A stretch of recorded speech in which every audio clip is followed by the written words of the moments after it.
In the quiet town of Oak Ridge, no one could have imagined the dark secret that lay hidden behind the doors of the Harrington household. Nia and Martin Harrington were the picture-perfect couple. Friends and neighbors always saw them together, smiling, hosting dinners, and living what seemed like a perfect life. But beneath that perfect image, something far more disturbing was brewing. In 2015, Martin Harrington was found dead in his own home, leaving everyone in shock. What made the case even more unbelievable was the person behind the crime, his own wife, Nia. It wasn't just any crime of passion. What started as Nia's twisted fantasy of love turned into a chilling reality that no one saw coming. Nia had been obsessed with a strange idea of love, one where control meant everything, and Martin, the man she once loved, became her victim. It's a story that shook the entire town, with many still asking, how could this have happened? How could a love story that began with so much promise end in such tragedy? Today we're going to take you through the moments that led to Martin's tragic death and the hidden signs that were missed. Was Nia always this dangerous, or did something push her to do the unthinkable? Keep watching as we unravel the disturbing details of what really happened in the Harrington home. Martin Harrington was an ordinary man. He worked as a manager at a small hardware store in town. He wasn't a person who stood out much, and most people described him as gentle and kind. Martin lived in a quiet neighborhood where everyone knew each other. His life seemed simple, and that's how he liked it. He had been married to Nia for nearly 10 years, and they lived in a cozy, modest house. Nia, on the other hand, was different from Martin. She was full of energy and always seemed to have new ideas or dreams about things they could do. Martin loved that about her. From the outside, they looked like the perfect couple. They went on walks together, spent time with neighbors, and seemed happy. But behind closed doors, things weren't as perfect as they seemed. Nia had started to change over the years. At first, it was small things. She became more controlling in their relationship. She wanted to know where Martin was at all times, and she would get upset if he didn't answer her calls right away. Martin, being the calm person he was, didn't think much of it. He thought it was just her way of showing she cared. But Nia's behavior grew more intense over time. She would constantly accuse Martin of not loving her enough or not spending enough time with her. She had a strange way of showing her love, one that made Martin feel trapped. Nia started to become obsessed with the idea of a perfect love story, one where nothing could ever come between them. She would talk about how love should be eternal, something that even death couldn't break. Martin didn't know how to handle these conversations, so he often stayed quiet, hoping things would settle down. But things didn't get better. Nia's obsession with control and her twisted view of love continued to grow. She began talking about strange fantasies, ones that made Martin uncomfortable. She would say things like, "We should always be together, no matter what happens." It was her idea of perfect love, but Martin saw it as something darker. He didn't share these thoughts with anyone. He kept everything to himself, hoping Nia would return to the woman he had fallen in love with. As time went on, Nia's behavior became more unpredictable. She would swing between being overly affectionate and then suddenly becoming angry and accusing Martin of things he hadn't done. The tension between them grew, but still Martin didn't leave. He loved Nia, despite the changes, and he hoped things would get better. He tried to ignore the signs, but deep down he knew something was very wrong. In the summer of 2015, everything took a turn for the worse. Nia's obsession reached new heights. She had become convinced that the only way to keep their love strong was to take drastic measures. She began talking about life after death, how they could be together forever. Martin brushed off these comments as just strange thoughts Nia was having, but he couldn't shake the uneasy feeling that something bad was coming. One night in late July, after a quiet dinner at home, Nia brought up the idea again. This time it was different. Her tone was serious, and her eyes were fixed on Martin in a way that made him feel uneasy. She talked about how they could make sure nothing ever separated them, not even death. Martin laughed it off, trying to change the subject, but Nia didn't stop. She was insistent, saying that if they truly loved each other, they should make a pact. Martin didn't agree, of course.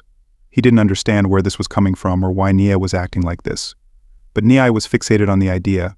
She started leaving notes around the house, talking about forever love and how they were meant to be together forever, no matter what.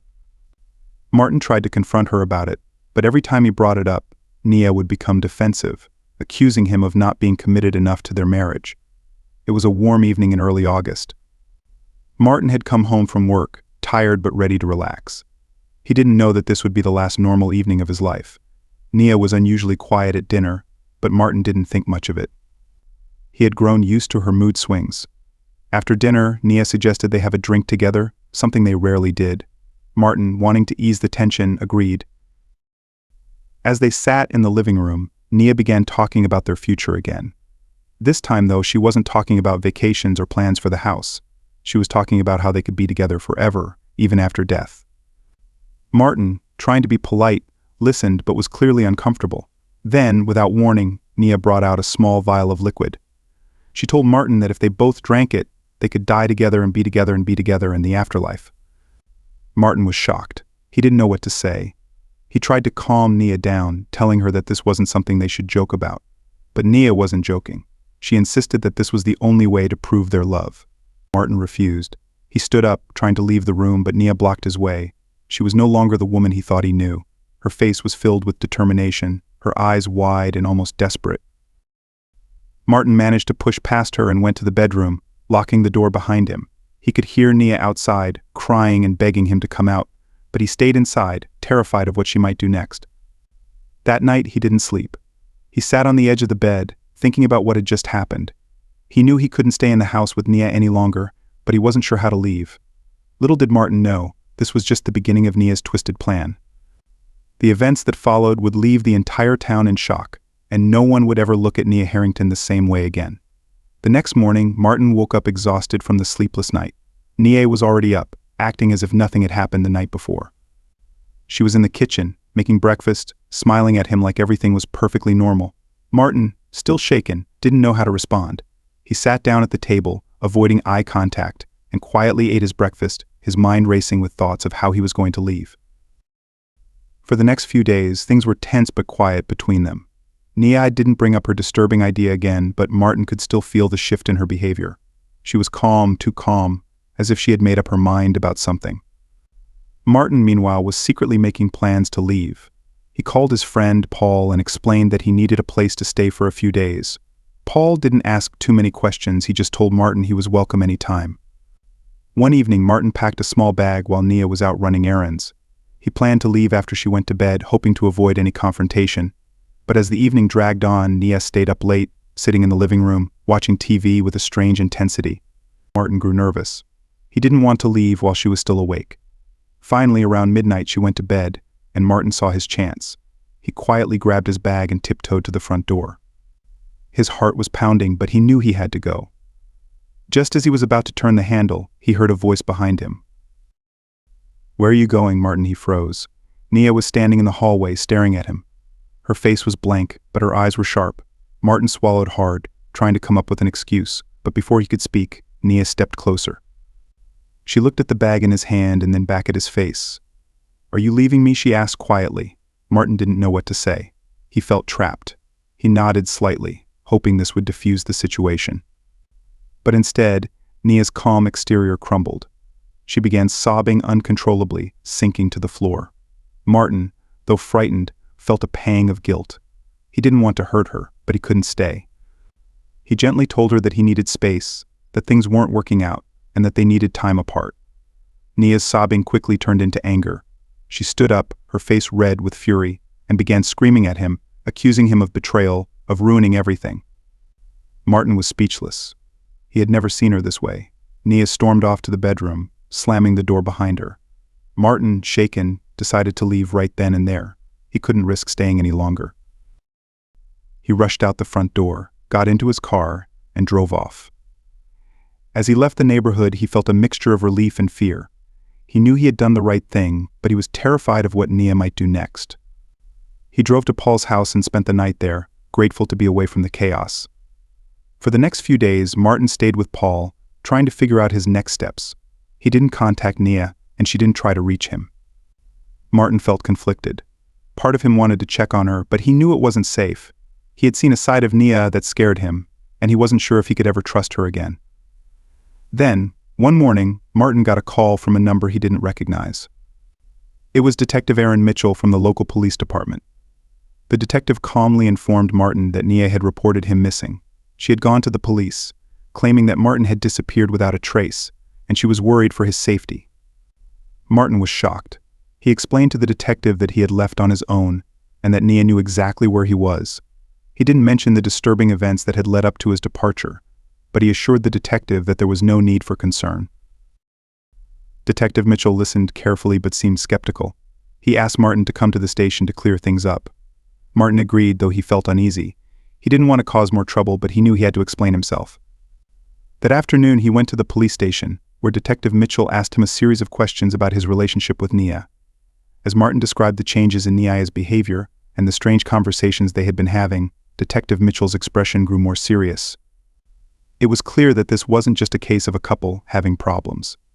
The detective asked Martin if he had ever felt threatened or if Nia had ever harmed him. Martin hesitated, but eventually admitted that he had been scared of her recently. He told the detective about the night Nia had tried to convince him to drink the vial of liquid. Detective Mitchell took detailed notes and asked Martin if he had any idea where Nia might have gotten the liquid. Martin had no idea. He hadn't even seen the vial since that night. The detective seemed troubled by this information and told Martin to stay away from Nia for the time being.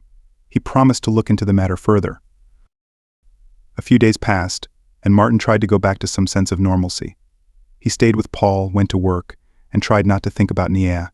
But deep down, he couldn't shake the feeling that something bad was going to happen.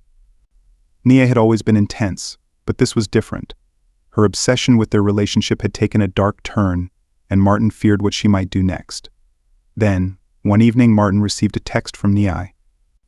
It was simple but chilling. "I'm sorry for everything. You were right. I'll see you soon." Martin didn't know how to respond. He showed the message to Paul, who suggested calling the police. But Martin, not wanting to make things worse, decided to wait and see if Nia would leave him alone. That night, Martin couldn't sleep. He kept thinking about Nia's message and what it might mean. He wondered if she was planning something. His gut told him that he should have taken the message more seriously, but he tried to convince himself that it was nothing. But the next morning, Martin's worst fears came true. At dawn, Paul shook Martin awake, looking pale and frightened. There was a police car outside the house. Martin's heart sank. He rushed to the door, where Detective Mitchell was standing, his face grim. "I'm afraid we have some bad news," the detective said, his voice heavy with concern. Martin's world came crashing down as the detective explained what had happened the night before. Nia had been found dead in their home. She had taken her own life. But what shocked Martin the most was that the police had found a letter addressed to him, detailing her final twisted plan. In the letter, Nia confessed that she had been planning to kill Martin as part of her forever love fantasy. She had wanted them to die together, believing that it was the only way to ensure they would never be apart. But when Martin left, her plan had fallen apart. In her final moments, she decided to end her life alone, unable to cope with the idea of living without him. Martin was devastated. He hadn't seen this coming, not in the way it happened. He had known something was wrong, but he had never imagined it would end like this. The weight of Nia's death and the realization of how close he had come to being a victim haunted him for the rest of his life. Detective Mitchell assured Martin that there was nothing he could have done to prevent it, but the guilt was overwhelming. Martin would never forget the woman Nia had become, and the story of her twisted love would be something that the town would talk about for years to come. The days following Nia's death were a blur for Martin. He moved like a ghost through the world, weighed down by the guilt and confusion that came with losing her in such a tragic way. Although Nia had become dangerous, she was still the woman he had once loved. The pain of her death was compounded by the realization that she had planned something far more sinister for both of them. The town, too, was shaken. Oak Ridge had always been a quiet, peaceful place, and the story of Nia's death spread quickly. People whispered about what had happened behind closed doors in the Harrington household. Some speculated about why Nia had changed so much, while others were shocked that Martin had been so close to being her victim. The whole town seemed to be in mourning, not just for Nia but for the innocence that had been lost. The story felt like something from a nightmare, and it was hard for anyone to believe that it had happened in their own backyard. Martin was called to the police station again. Detective Aaron Mitchell had been working tirelessly on the case, trying to piece together the events that led to Nia's tragic end. There were still questions that needed answers, and Detective Mitchell wasn't willing to leave any stone unturned. As Martin sat in the police station, he felt a strange mixture of emotions: relief that he was safe but sorrow for how everything had unfolded. Detective Mitchell entered the room, his face serious but sympathetic. He knew this wasn't easy for Martin, but there were still parts of the story that didn't quite add up. The detective started by showing Martin a series of items that had been found in the house after Nia's death. Among them were notebooks filled with Nia's writings. Most of them were ramblings about love and control, ideas that Martin had already seen in her behavior, but there were also disturbing details about how she had planned their deaths. Nia had written out different scenarios, almost like she was preparing for a movie. She had imagined different ways they could die together, all of which would have made it seem like a tragic accident or an act of love. The more Martin read, the more sickened he felt. Nia had been so deep in her fantasy that she had lost all sense of reality. She had believed that their love could only survive through death, and she had been willing to do whatever it took to make that happen. Martin couldn't understand how someone he had known so well had transformed into a person capable of such a dark plan. One notebook, in particular, caught the detective's attention. It contained a list of items Nia had purchased over the last few months, many of which were strange. Among them were chemicals and substances that Martin had never heard of. Detective Mitchell explained that some of these items were dangerous, even deadly. The vial that Nia had shown Martin during that disturbing conversation was likely one of the chemicals she had bought. She had been preparing for their deaths long before Martin had even realized how deep her obsession went. Detective Mitchell also revealed that Nia had been in contact with a man online, someone she had never mentioned to Martin. The man, who lived in another state, had shared similar fantasies about love and death. Nia had been talking to him for months, discussing their mutual obsession with controlling their partners in the name of love. This man had encouraged Nia's twisted thinking, reinforcing the idea that what she was planning was romantic rather than horrifying. The detective tracked down the man and questioned him. Though he denied any direct involvement in Nia's actions, it was clear that his influence had fueled her dangerous thoughts. He had been a catalyst, pushing Nia further into her delusion. Martin was horrified to learn that Nia had been sharing such personal and dangerous ideas with a stranger, someone who had never even met them but had contributed to her madness. As the investigation continued, Martin struggled to move on with his life. He couldn't shake the guilt. He replayed the events over and over in his mind, wondering if there had been something he could have done to save Nia from herself. He visited a therapist trying to make sense of the trauma he had endured. The therapist reminded him that he wasn't responsible for Nia's actions, that her mental state had been beyond his control. But that didn't make it any easier for Martin to accept. Meanwhile, the town's reaction to Nia's death remained complicated. Some people blamed Martin, saying that he should have seen the signs earlier and done something to prevent the tragedy. Others defended him, recognizing that he had been a victim of Nia's obsession, just as much as she had been a victim of her own mind. The story divided the community, with some viewing Nia as a dangerous woman and others as a lost soul who had been failed by those around her. Martin, in the midst of all this, decided to sell the house. He couldn't bear to live there anymore, surrounded by memories of Nia and the life they had once shared. Every room reminded him of how close he had come to death, and he needed a fresh start. He packed up his belongings and moved to a nearby city, hoping to escape the constant reminders of what had happened. But even as he left Oak Ridge behind, the story of Nia and her twisted love followed him. Months after the case was closed, Martin received one last call from Detective Mitchell. The detective had found something new, something that hadn't been discovered during the initial investigation. Hidden away in the attic of the Harrington home, there was a box filled with letters that Nia had written to herself. In these letters, she had documented her thoughts, her fears, and her ultimate plan. It was clear from the letters that Nia had been spiraling for a long time, slowly losing her grip on reality. The letters revealed that Nia had never intended for Martin to survive. Her plan had always been for both of them to die together, but when Martin left that night, her plan had collapsed. She had been forced to act alone, unable to cope with the idea of living without him. In her final letter, she wrote about her regret, not for what she had planned, but for not being able to carry it out. She had wanted their deaths to be a symbol of their eternal love, but instead she died alone, consumed by her obsession. Detective Mitchell asked Martin if he wanted the letters, but Martin declined. He didn't need any more reminders of Nia's downfall. He thanked the detective for his work and hung up the phone, hoping that this would be the last time he had to think about Nia's plan. But the scars left by Nia's actions would stay with Martin for the rest of his life. No matter how far he moved or how much he tried to forget, the memory of what she had tried to do haunted him. He would always wonder if there had been something more he could have done, something that might have saved her from herself. And so, the tragic story of Nia and Martin Harrington came to an end. A story that began with love and hope ended in madness and death, leaving behind a town forever changed by the darkness that had once lived within it. Months passed, and life for Martin Harrington had taken on a strange, hollow rhythm. He had moved to a small apartment in the nearby city, far from the house he once shared with Nia. He no longer worked at the hardware store, having decided that he needed a fresh start.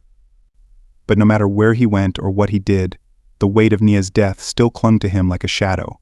People in Oak Ridge had mostly moved on, as small towns tend to do after a tragedy, but for Martin, the nightmare felt endless.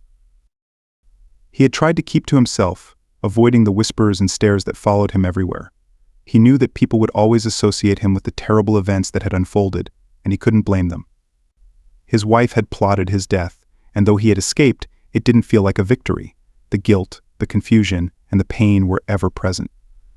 He had loved Nia once deeply, and to know that she had changed so much that she would rather see him dead than apart from her was something Martin couldn't fully understand.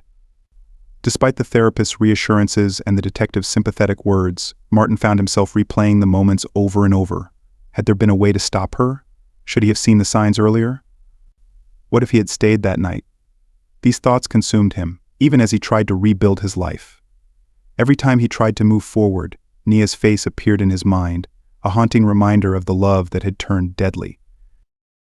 One cold evening, just as winter was beginning to settle in, Martin received another call from Detective Aaron Mitchell.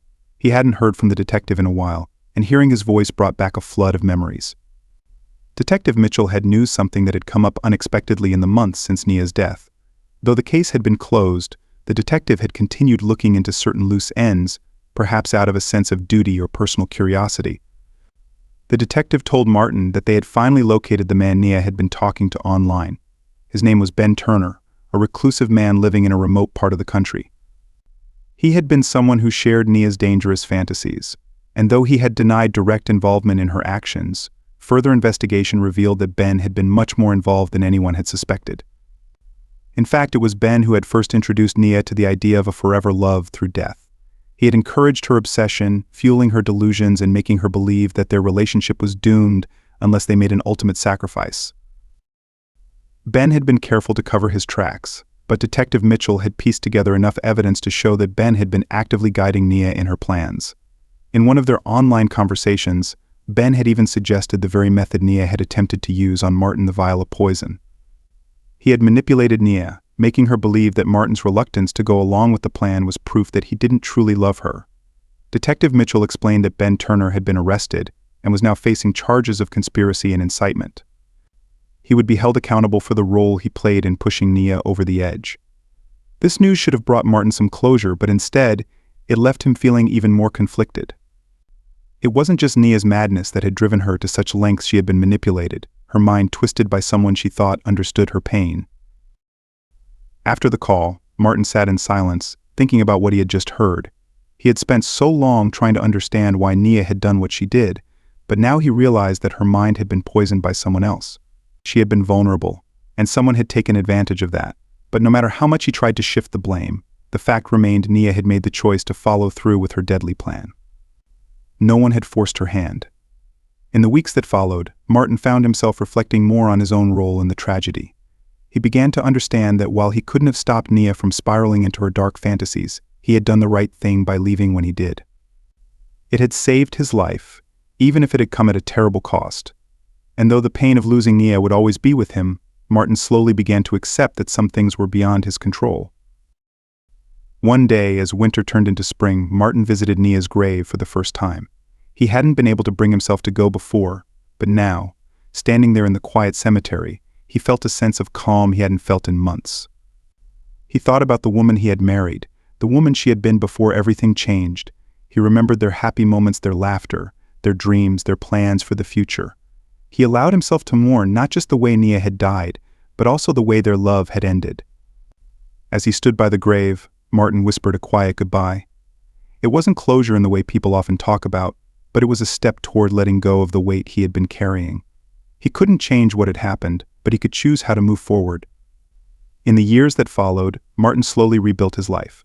He found a new job, made new friends, and even began to open up to the possibility of love again. The story of Nia Harrington faded into the background of his life, becoming a distant memory rather than a constant presence.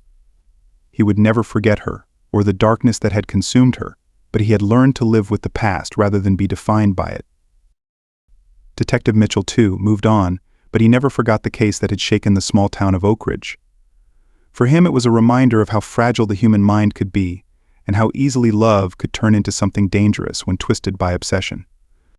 In the end, the story of Nia and Martin Harrington wasn't just a tragedy. It was a reminder of how love, when consumed by control and fear, can become something deadly. Martin had survived, but the scars would always be there, a reminder of how close he had come to losing everything. And so, the chapter closed on the life of Nia Harrington, leaving behind a trail of pain and questions that would never fully be answered. The quiet town of Oak Ridge moved on, but the memory of the Harringtons' love story, a love that ended in death, remained, forever etched in the minds of those who knew them. And as for Martin, he learned that sometimes survival wasn't just about escaping death, it was about finding a way to live with the ghosts of the past.